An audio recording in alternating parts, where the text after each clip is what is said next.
Assalamualaikum warahmatullahi wabarakatuh. Salam moderasi. Baik, pemirsa sekalian, dalam kesempatan ini kita akan mendengarkan materi terkait dengan moderasi beragama di pesantren dan pendidikan tinggi keagamaan Islam. Mungkin teman-teman akan bertanya, kenapa kemudian moderasi beragama ini penting untuk diutarakan dalam konteks pendidikan tinggi keagamaan Islam maupun pesantren? Karena sebagai sebuah program prioritas dari Menteri Agama Republik Indonesia saat ini, yaitu Gus Yakut, kita tahu bahwa moderasi beragama saat ini menjadi salah satu tunggak penting di dalam mewujudkan harmoni dan kerukunan di Indonesia. Kita akan masuk di slide pertama. Kenapa sih kemudian kemunculan radikalisme itu dulu pernah terjadi di Indonesia atau bahkan sampai hari ini? Ada sebetulnya dua faktor utama. Pertama adalah faktor internal. Teman-teman bisa melihat bahwa faktor internal ini adalah pada adanya basis teologi, yaitu sentimen keagamaan dan pemahaman keagamaan yang cenderung ideologi tertutup. Kita tahu bahwa ada sebagian kelompok-kelompok, kita sebut misalnya salah satunya adalah kelompok Islam, yang menganut ideologi terkait dengan perpaduan antara negara dan agama. Kelompok-kelompok ini meyakini bahwa negara dan agama merupakan satu kesatuan.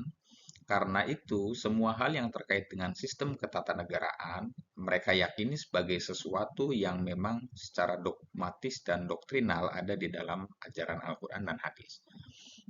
Di satu sisi, pemahaman keagamaan ini tentu saja menjadi sesuatu yang membahayakan. Kenapa? Karena pemahaman-pemahaman seperti ini itu merupakan satu pemahaman dan satu lokus pemikiran yang memang biasanya diadopsi maupun dianut oleh beberapa kelompok-kelompok terorisme di Indonesia yang sebagian diantaranya adalah orang-orang Islam.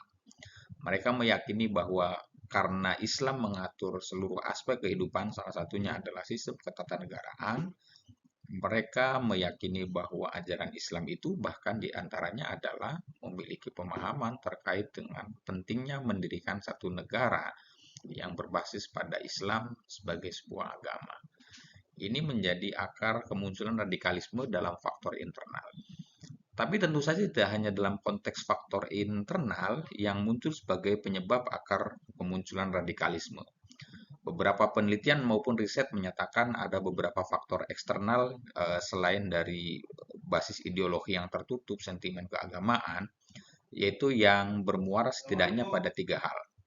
Pertama adalah ekonomi politik, yaitu tentang adanya kapitalisme dan sistem ekonomi pasar baru yang saat ini menurut sebagian kelompok itu merupakan sesuatu yang bertentangan dengan nilai-nilai maupun ajaran Islam.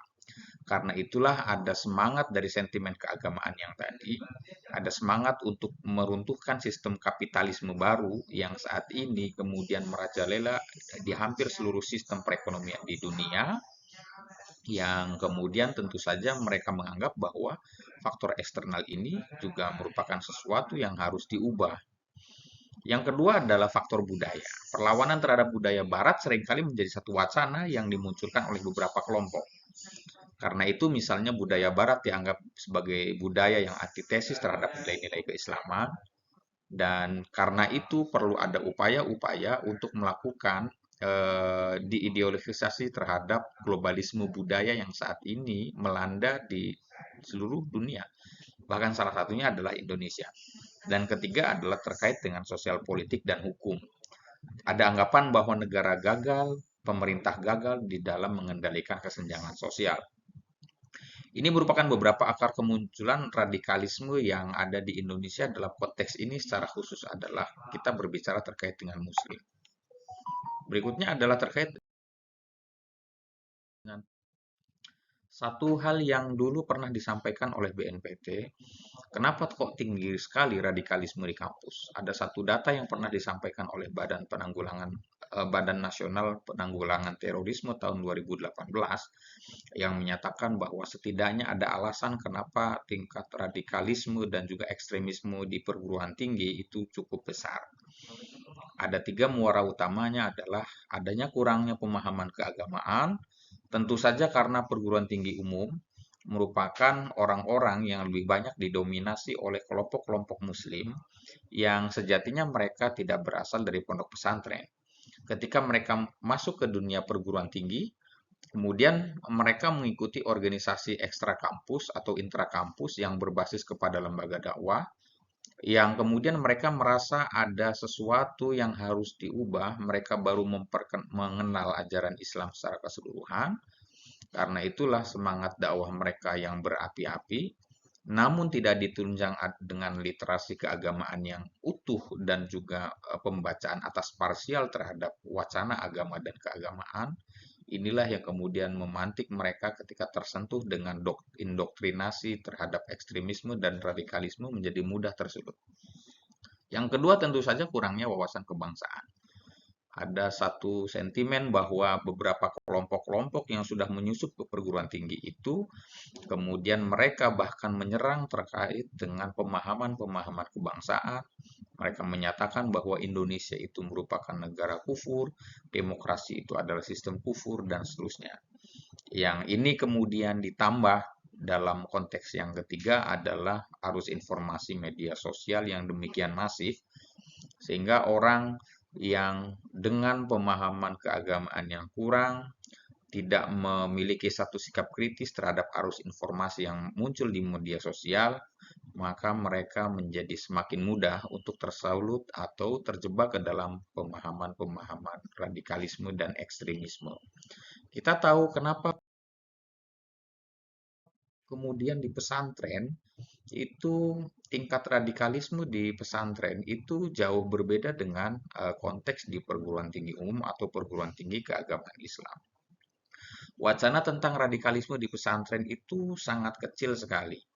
Bahkan pada saat tahun 2015, saat Metro TV pernah mengupload sebuah narasi yang menyatakan ada 33 pesantren yang terindikasi gerakan radikalisme dan terorisme, ternyata data yang disebutkan oleh Metro TV itu adalah data-data yang misleading.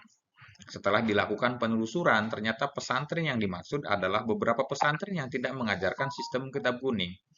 Karena itu kemudian kalau kita kembali kepada pemaknaan terkait dengan Undang-Undang Nomor 18 Tahun 2019 terkait dengan pesantren, kita tahu bahwa pesantren ini memiliki 5 arkanul ma'had.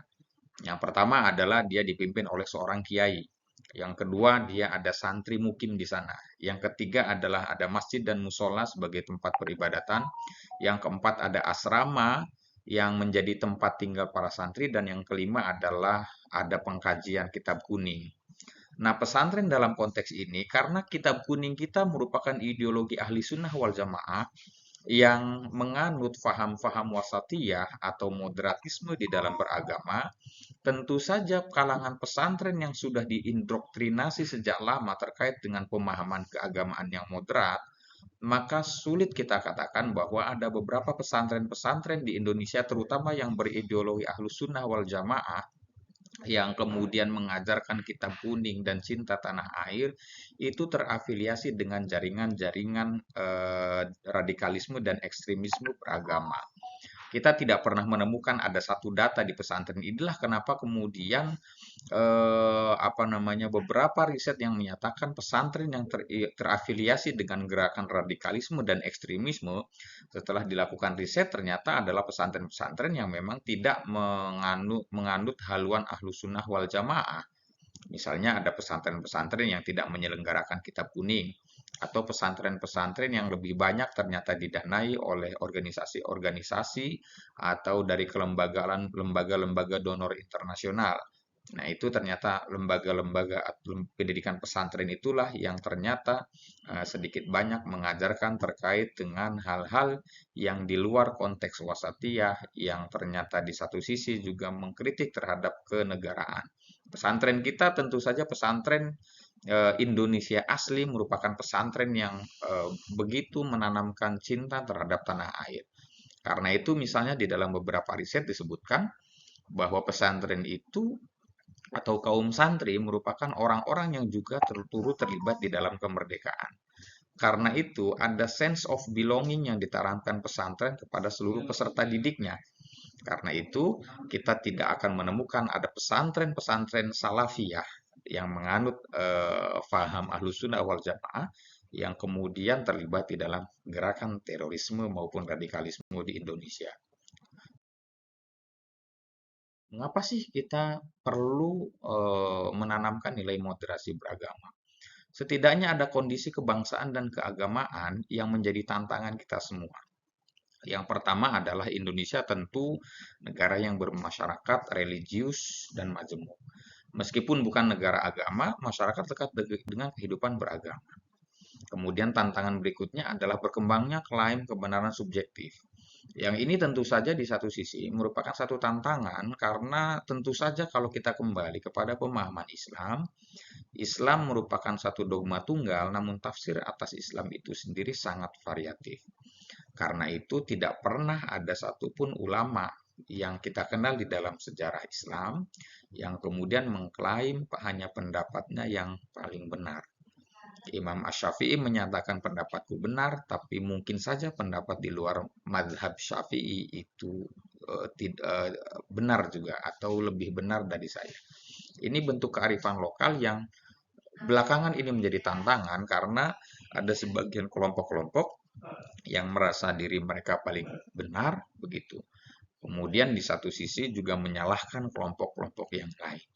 Karena itu ada tiga hal yang menjadi fokus maupun lokus moderasi beragama. Pertama soal memperkuat esensi ajaran agama dalam kehidupan masyarakat. Yang kedua adalah mengelola keragaman tafsir dengan mencerdaskan kehidupan beragama. Karena tafsir merupakan satu produk pemahaman manusia yang tentu saja bisa berbeda antara satu dan yang lain. Karena itu tidak boleh kita terjebak ke dalam tafsir monolitik terhadap agama, tidak boleh mengklaim bahwa tafsir kita itu adalah tafsir yang paling benar dan yang lain merupakan tafsir yang keliru. Yang ketiga tentu saja adalah merawat Indonesia.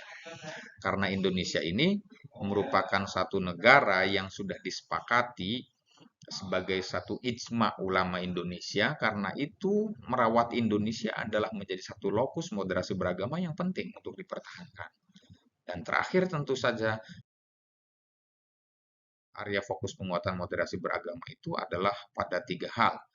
Pertama adalah dalam konteks regulasi, wacana, dan juga layanan publik. Regulasi yang diinginkan di sini tentu regulasi yang adil dan non-diskriminatif. Itu adalah penguatan paradigma hubungan negara dan agama dalam lingkai NKRI. Yang kedua adalah terkait dengan wacana, yaitu pentingnya untuk membangun dialog keagamaan yang konstruktif di ruang publik. Bukan dialog antar agama yang justru membuat antar satu kelompok dengan kelompok yang lain, antar satu agama dengan agama yang lain, itu menjadi semakin renggang. Yang ketiga adalah terkait dengan layanan publik. Karena tentu saja ada beberapa kelompok yang merasa bahwa negara gagal memberikan pelayanan yang maksimal terhadap negara. Tentu saja fokus penguatan moderasi beragama dalam konteks ini juga menyasar pada bagaimana menciptakan kepuasan publik terhadap layanan keagamaan yang secara khusus adalah terkait dengan layanan-layanan keagamaan. Kita tentu mengetahui bahwa Gus Yakut sebagai Menteri Agama betul-betul mendorong optimalisasi terhadap seluruh layanan keagamaan yang ada di Kementerian Agama. Salah satunya adalah layanan terkait dengan penyelenggaraan ibadah haji dan umroh misalnya. Betapa indeks kepuasan layanan bagi jamaah haji itu meningkat sangat pesat dari tahun ke tahun. Bahkan yang terakhir survei menyatakan indeks layanan keagamaan terutama dalam fokus pelayanan ibadah haji itu lebih dari 90%. Suatu hal yang luar biasa, merupakan satu ikhtiar yang luar biasa dalam konteks penguatan moderasi beragama dalam konteks layanan publik keagamaan. Dan terakhir tentu saja adalah terkait dengan ekosistem penguatan moderasi beragama dan 7 kelompok strategis yang salah satunya disebutkan adalah dalam konteks dunia pendidikan. Karena memang tentu saja video ini berbicara terkait dengan bagaimana narasi ekstremisme dan radikalisme berkembang di pendidikan tinggi keagamaan Islam di pesantren, begitu ya. Karena itu penanaman nilai-nilai moderasi beragama dan pengelolaan institusi pendidikan secara non-diskriminatif itu merupakan satu hal yang sangat penting karena tentu saja banyak sekali faktor-faktor orang terjebak ke dalam narasi ekstremisme dan radikalisme bukan semata karena adanya faktor internal soal sentimen keagamaan, tapi juga bisa jadi karena mereka merasa tidak mendapatkan layanan pendidikan yang baik, karena merasa bahwa perguruan tinggi sebagai core bisnisnya kemudian menyebabkan banyak masyarakat atau sivitas akademika yang merasa dirugikan karena UKT yang semakin mahal dan seterusnya. Yang kemudian ini juga menjadi penting di dalam membangun penguatan moderasi beragama dan juga ini pengelolaan institusi pendidikan secara non-diskriminatif sehingga tidak membedakan antara satu kelompok masyarakat, satu kelompok apa namanya mahasiswa yang berasal dari apa namanya yang dari satu kelompok atau kelompok-kelompok yang seterusnya. Itu saja paparan singkat kami terkait dengan penguatan moderasi beragama di dunia pendidikan tinggi keagamaan Islam dan juga pesantren. Salam moderasi, kita berjumpa kembali di lain kesempatan.